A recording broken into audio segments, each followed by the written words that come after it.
হইতে আমি একটু আয়াতের কিছু অংশ পেশ করেছি আপনাদের সম্মুখে।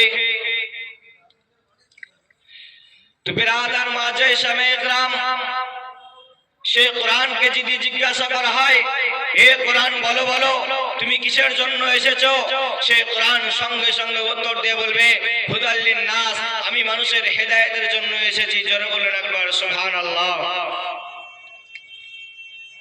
তো বিরাদার মাঝে সামে একরাম, আমি একটি ঘটনা বলবো দিয়ে আমার বক্তব্য ইতি করব। বিশ্ব নবী আকা মুস্তাফা জনাবে মুহাম্মদ রাসূলুল্লাহ সাল্লাল্লাহু তাআলা আলাইহি ওয়াসাল্লামের জন্ম হয়েছিলেন মক্কায়।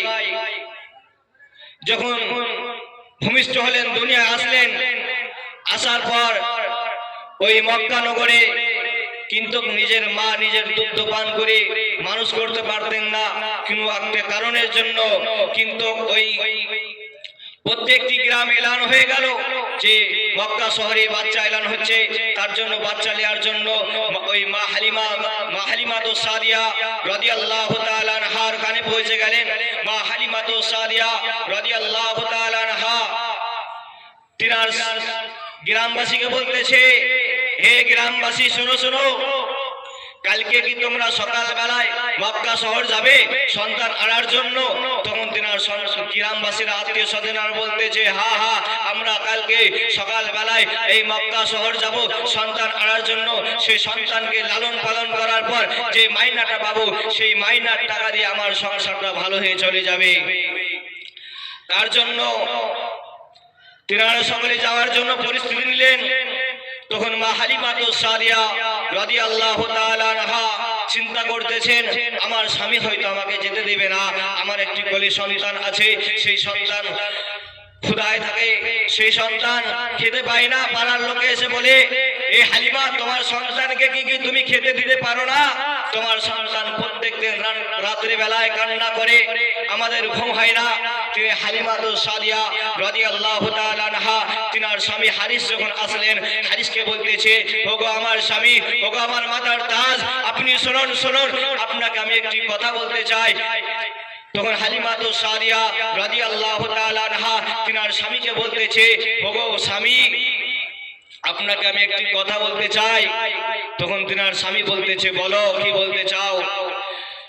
তখন হালিমা তো সাদিয়া রাদিয়াল্লাহু তাআলা আনহা তিনার স্বামীকে বলতেছে, ওগো স্বামী, আমি কালকে নিয়াত করলাম যে আমি কাল সকাল বেলায় ফজরের নামাজ পড়ে আমি মক্কা শহর যাব, মক্কা শহর যাব, কাবা বাইতুল্লাহ তওয়াফ করব। কাবা বাইতুল্লাহ তওয়াফ করার পর আমি একটি সন্তান নেব, সেই সন্তানটাকে লালন পালন করব। লালন পালন করার পর যেই টাকাটা পাবো, যেই মাইনাটা পাবো, সেই মাইনা দিয়ে আমাদের সংসারটা ভালো হয়ে চলে যাবে। তিনার স্বামী হারিস বলতেছে, ওগো হালিমা তো সাদিয়া, তুমি কি পাগলি হয়ে গেলে নাকি? তোমার কোলে তো একটি সন্তান আছে, তোমার সন্তান তো খেতে পায় না। তার জন্য গ্রামের লোক প্রত্যেকদিন ধরে ধরে বলে, ও হালিমা, তোমার সন্তানকে কি খেতে দিতে পারো না? তোমার সন্তান খেতে পায় না, প্রত্যেকদিন লোকে এসে বলে। আবার বলতেছে, তুমি একটি সন্তান নিবে, সেই সন্তানটাকে খাওয়াবে কে, পড়াবা কে? তখন মা হালিমা তো সাদিয়া বলতেছে, হালিমা তো সাদিয়া রাদিয়াল্লাহু তাআলা আনহা তিনার স্বামীকে বলতেছে, ওগো স্বামী, সব কিছুর মালিক হলেন আল্লাহ, আর বন্টনকারীর মালিক হলেন তিনি রাসূলুল্লাহ। তখন হালিমা তো সাদিয়া বলতেছে, ওগো স্বামী, আমরা যাব কাবা বাইতুল্লাহ তওয়াফ করব, তারপর দোয়া করব, তারপর একটি সন্তান যদি পাই তো আমরা নিয়ে আসব। এই করে মা হালিমা তো সাদিয়া রাদিয়াল্লাহু তাআলা আনহা তিনার স্বামীকে বোঝাতে দেন। তিনার স্বামী বুঝতে যারা, তিনার স্বামী বলতেছে, না না না না, একটি সন্তান নিতে হবে না, তোমার সন্তান তো খেতে পায় না। আয়াতুন করার পর তিনার স্বামীকে রাজি করে নিলেন। তিনার স্বামীকে রাজি করার পর বলতেছে, ওগো হালিমা, তুমি ওই সন্তানের জন্য কিছু জিনিস গুছিয়ে নাও, তারপর আমরা সকালের বেলায় ফজরের নামাজ পড়ে আমরা ওই মক্কা শহরের দিকে রওনা দিয়ে যাব। তখন মা হালিমা সাদিয়া রাদিয়াল্লাহু তাআলা আনহা সমস্ত কিছু গুছিয়ে নিলেন। গুছানোর পর রাত্রি বেলায় ঘুমিয়ে গেলেন। ঘুম থেকে উঠে আবার মা হালিমা সাদিয়া রাদিয়াল্লাহু তাআলা আনহা সে উটের উপর চেপে ওই মক্কা শহরে চলতে আরম্ভ করলেন। তিনার গ্রামবাসী আত্মীয় স্বজন সঙ্গে একসঙ্গে চলতে আরম্ভ করলেন। অনেকক্ষণ পর চলতে চলতে মা হালিমা সাদিয়া রাদিয়াল্লাহু তাআলা আনহা তিনাদের উটনি আর চলতে পারে না। তিনাদের উটনিটা ছিল দুর্বল, তার জন্য আর চলতে পারে না।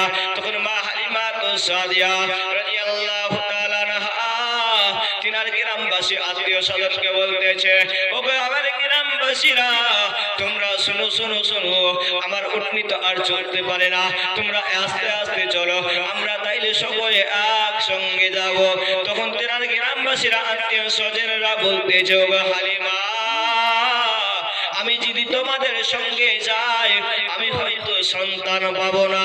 তার জন্য মা হালিমা সাদিয়াকে বলতেছে, তোমরা আস্তে আস্তে আস্তে আস্তে আসো, আমরা চলতে আরম্ভ করলাম। এই করে যখন তিনার গ্রামবাসী আত্মীয় স্বজনরা চলতে আরম্ভ করলো, তিনারা চলে গেলেন।